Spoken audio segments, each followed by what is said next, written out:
ఈ వీడియోలో నేను real numbers chapter first 1 start చేస్తున్నాను. Telangana board maths. దీంట్లో ఫస్ట్ డివిజన్ గురించి ఎక్స్ప్లెయిన్ చేశాడు.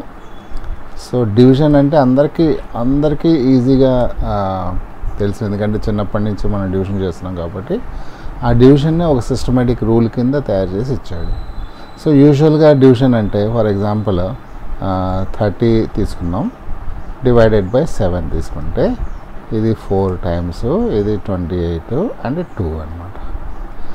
దీన్ని రిమైండర్ కింద అనుకుంటాం, దీన్ని కోషంట్ అంటాం, అండ్ దీన్ని డివైజర్ అంటాం, అండ్ దీన్ని డివిడెండ్ అంటాం. ఓకే, సో ఇవన్నీ ఒక basic terminology, everybody should understand it.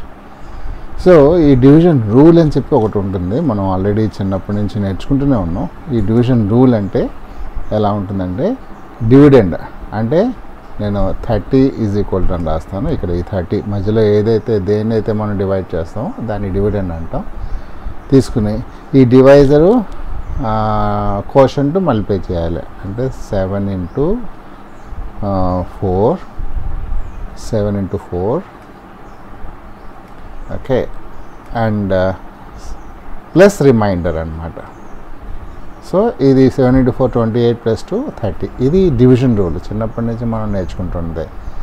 So దీన్ని ఈ జనరల్గా ఎలా రిప్రజెంట్ చేయాలంటే, ఇన్ జనరల్గా అంటే నెంబర్స్ ఉన్నాం అనమాట. సో ఇక్కడ 30 ప్లేస్లో మనం డివిడెండ్ పెడతాం, డివిడెండ్ = అండ్ 7 ప్లేస్లో డివైజర్ పెడతాము, ఇంటూ 4 ప్లేస్లోనేమో కోషంట్ పెడతాము. నేను షార్ట్ ఫామ్లో రాస్తాను, ప్లస్ ఏ, అండ్ 2 ప్లేస్లో రిమైండర్ పెడతాం. సో ఇది ఒక కామన్ నోషను, చిన్నప్పటి నుంచి ఇది మనం నేర్చుకుంటుంది. ఎవరికైతే ఇది సరిగ్గా లేదో ఇప్పుడు దీన్ని చూసి నేర్చుకోవచ్చు. సో దీన్నే యూక్లిడ్ అన్నవాడు ఒక ఫార్ములా అంటే ఒక ప్రిన్సిపల్గా ఇచ్చాడనమాట. యూక్లిడ్ అల్గారిథం అని అనొచ్చు, లేకపోతే యూక్లిడ్ డివిజన్ లెమ్మా అని కూడా అనొచ్చు. యూక్లిడ్ అల్గారిథం అని చెప్పి అంటారు, లేకపోతే డివిజన్ అల్గారిథం అన్నా కూడా ఇదే వస్తుంది. డివిజన్ అల్గారిథం అనేదే వస్తుంది, డివిజన్ రూల్ అనేదే వస్తుంది. యూక్లిడ్ అల్గారిథం లేకపోతే ఏమంటే యూక్లిడ్ డివిజన్ లెమ్మా, నేను షార్ట్ ఫామ్లో రాస్తున్నాను, యూక్లిడ్ డివిజన్ లెమ్మా. సో ఈ యూక్లిడ్ డివిజన్ లెమ్మా, యూక్లిడ్ అన్నవాడు ఒక మ్యాథమెటిషియన్, దీన్నే ఇంకా మోడిఫై చేసి స్పెసిఫిక్గా జనరల్గా ఇచ్చాడనమాట. అంటే ఈ డివిడెండ్ డివైజర్ రూల్ యూజ్ చేయకుండా ఇచ్చాడు. సో వాడిని ఏం చేస్తాడు, ఏబి 2 నెంబర్స్ తీసుకున్నాడు, ఏబి 2 నెంబర్స్, లైక్ ఏబిబి 2 నెంబర్స్, 2 హోల్ నెంబర్స్ అనుకోవచ్చు. నేను సింపుల్గా 2 నెంబర్స్ అని రాస్తాను, లేకపోతే 2 పాజిటివ్ ఇంటీజర్స్ అని కూడా రాసుకోవచ్చు. ఓకే, సో అప్పుడు దీంట్లో బి ఈజ్ గ్రేటర్ దాన్ ఏ అంటాం, అంటే అప్పుడు బి అన్నది డివిడెండ్ అవుతుంది అనమాట. ఏదైతే పెద్దగా ఉంటుందో దాన్ని చిన్నదాన్ని పెట్టి మల్టిప్లై చేయాలి. సో అప్పుడు బిని ఇలా ఏతో డివైడ్ చేస్తే ఇక్కడ ఒక కోషంట్ వస్తుంది, కిందేమో రిమైండర్ వస్తుంది. అప్పుడు దీన్ని డివిజన్ రూల్ని ఎలా రాశాడు, డివిడెండ్ = డివైజర్. డివిడెండ్ ఇక్కడ బి డివిడెండ్ ప్లేస్లో బి రాయాలి, డివైజర్ ప్లేస్లో ఏ రాయాలి, అండ్ కోషంట్ ప్లేస్లోనేమో క్యూ రాయాలి, ప్లస్ రేడియస్ రిమైండర్ అన్నమాట. సో ఇది division algorithm, Euclid division lemma అనమాట.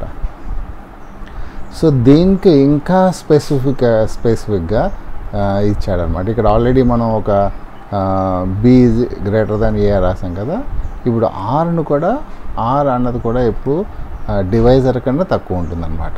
ఇప్పుడు ఫర్ ఎగ్జాంపుల్ మనం ఇందాక డివైజన్ చేసాం కదా, ఈ ఆర్ ఎప్పుడు 7 కన్నా తక్కువ ఉండాలి. 7 ఉంటే ఇక్కడ 4 అలా 5 అవుతుంది అనమాట. సో ఇక్కడ ఈ కోషంట్ ఎలా వేసుకోవాలంటే మనం ఈ కోషంట్ని మనం 2 వేసుకోవచ్చు, 3 వేసుకోవచ్చు. ఇక్కడ 3 వేసుకున్నాం అనుకోండి, ఇక్కడ 21 అవుతుంది. అంటే 30 డివైడెడ్ బై 7, ఇక్కడ 3 వేస్తే ఏమవుతుంది, 21 అవుతుంది. ఇది ఎంత అవుతుంది, 9 అవుతుంది. కానీ 9 7 కన్నా గ్రేటర్ కాబట్టి ఈ 3 కాదు 4 టైమ్స్ వేసుకోవాలి. ఇక్కడ 28 వేసుకోవాలి, ఇక్కడ 2. అంటే ఇది డివిజన్ ప్రాసెస్ అన్నమాట. సో ఈ డివిజన్ ప్రాసెస్లో రిమైండర్కి మనకి ఎలా కండిషన్ ఇచ్చాడంటే ఈ రిమైండర్ అన్నది డివైజర్ కన్నా తక్కువ ఉండాలి. చిన్నప్పుడు ఇవేమి కాకుండా ఇది 2 దీనికన్నా ఎక్కువ ఉంది తక్కువ ఉందని చెప్పి మనం డివిజన్ చేసుకునే వాళ్ళం. కానీ ఇప్పుడు ఒక స్పెసిఫిక్గా ఫాలో అయితే కనుక ఈ 2 అన్నది డివైజర్ అండ్ 7 కన్నా తక్కువ ఉండాలి. 0 ఉండొచ్చు, 0 కన్నా పెద్దది ఉండాలి. అంటే ఇక్కడ 0 ఉండొచ్చు, 0 ఉంటే కనుక ఎగ్జాక్ట్లీ డివైడెడ్ అంటాం, డివిజిబుల్ అంటాం, 30 ఈజ్ డివిజిబుల్ బై 7 అంటాం. 0 కన్నా ఎక్కువ ఉండాలి అండ్ 7 కన్నా తక్కువ ఉండాలి. Greater than 0 and less than 7 అన్నమాట. అంటే 7 కన్నా తక్కువ ఉండాలి. ఈ మూడిట్లని వాడు ఈక్విడ్ అన్నవాడు ఇక్కడ వాడి ఫార్ములాలో పెట్టాడనమాట. అంటే R is equal to 0, R is greater than 0, R is less than A. ఇక్కడ క్వశ్చన్ రివైజర్ ఏ కదా, దీన్ని యాక్చువల్ ఈక్వేషన్ ఫామ్లో రాస్తే కనుక R is greater than or equal to 0 and R is less than A. అంటే ఈ రెండు కలిపి ఒక దాంట్లో అయిపోయి ఇప్పుడు దీన్ని కూడా మనం ఎలా కంబైన్ చేసేసుకోవచ్చు. R is greater than, okay.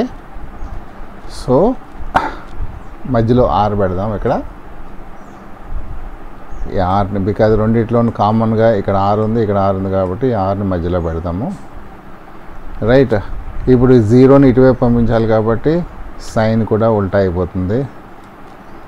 ఇక్కడ ఏ అటువైపే ఉంది కాబట్టి సైన్ మామూలుగానే ఉంటుంది. So this is how you have to right. Okay, ఇది కండిషన్ ఫర్ యూక్లిడ్ అల్గారిథం అన్నమాట. ఓకే, సో దీంట్లో ఇప్పుడు దీంట్లో కొత్తదనం ఏమీ లేదు, సో కొత్తదనం ఏమీ లేదు. ఓన్లీ పాత వాటినే, పాత విషయాలనే, పాత కాన్సెప్ట్స్నే మనం ఒక సిస్టమేటిక్గా నేర్చుకున్నాం అన్నమాట. సో ఇప్పుడు దీనికి సంబంధించి కొన్ని ప్రాక్టీస్ ప్రాబ్లమ్స్ కూడా ఉన్నాయి. ఏదైనా మనం కాన్సెప్ట్ నేర్చుకుంటే కనుక దాని మీద మనం ప్రాక్టీస్ కూడా నేర్చుకోవాలి. సో ఈ ప్రాక్టీస్ టెక్స్ట్ బుక్లో ఉంది. ఆ టెక్స్ట్ బుక్లో ఆ పేజ్ని ఇక్కడ డిస్ప్లే చేస్తాను, ఇమేజ్ చేస్తాను. దానికి మనం ఇక్కడ ప్రాక్టీస్ చేద్దాం.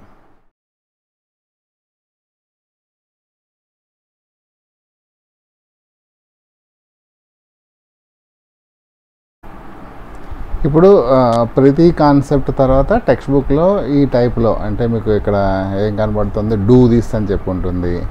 ఓకే, థింక్ టు డిస్కస్ అని చెప్పి ఉంటుంది అనమాట. ఇది చాలామంది స్టూడెంట్స్ నెగ్లెక్ట్ చేస్తూ ఉంటారు. టీచర్స్ కూడా దాన్ని వదిలేసేసి డైరెక్ట్గా ఎక్సర్సైజెస్కి వెళ్ళిపోతూ ఉంటారు. సో ప్రతి కాన్సెప్ట్ తర్వాత డూ దిస్ అన్నది కానీ, ఈ థింక్ అండ్ డిస్కస్ కానీ ఇవన్నీ ఇంపార్టెంట్ అనమాట.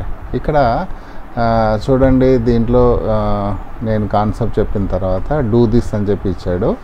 సో దీంట్లో find Q and R for the following pairs of positive integers A and B satisfying A is equal to BQ plus R. ఇందాక నేను కూడా అదే మీకు చెప్పాను, AB and 2 నెంబర్స్ అని చెప్పాను.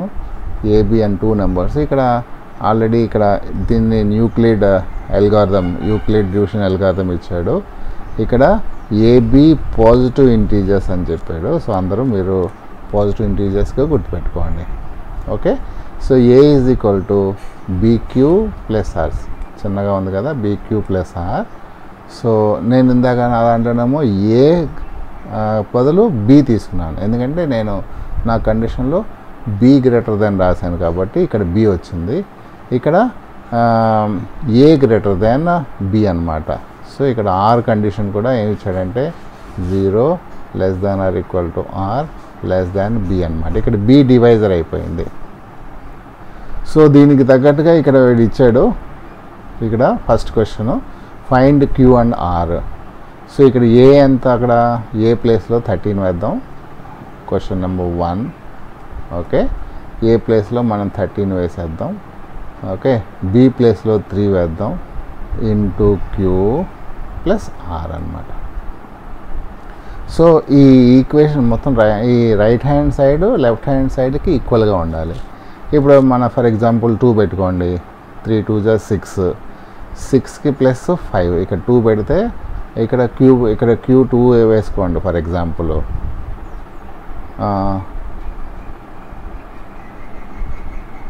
ఓకే, క్యూ 2 వేసుకోండి ఫర్ ఎగ్జాంపుల్. అంటే 2 3 = 6 కదా, 13 - 6 ఎంత అవుతుంది, 13 - 6 7 అవుతుంది. అది మోర్ దాన్ డివైజర్ కాబట్టి ఇక్కడ Q2 కుదరదు. సో Q4 వేసుకోండి, 4 3 = 12. యా, 4 వేసుకోవచ్చు. ఇక్కడ 4 3 = 12, 13 - 12. సో ఇక్కడ Q అంటే 3 × 4 12 + 1 అనమాట, ఈజ్ ఈక్వల్ టు 13. అంటే 3 4 = 12 + 1 ఈజ్ ఈక్వల్ టు 13.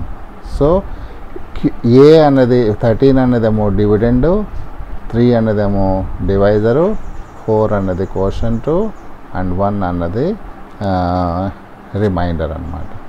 సో ఇలాగా మీకు 3 ప్రాబ్లమ్స్ ఉన్నాయి మొత్తం. ఈ 3 ప్రాబ్లమ్స్ని మీరు మీ తెలివితేటలతోటి మీ మైండ్ ఉపయోగించి చేస్తే అది చాలా బాగుంటుంది అన్నమాట. ఓకే, ఇది practice on writing division algorithm అన్నమాట.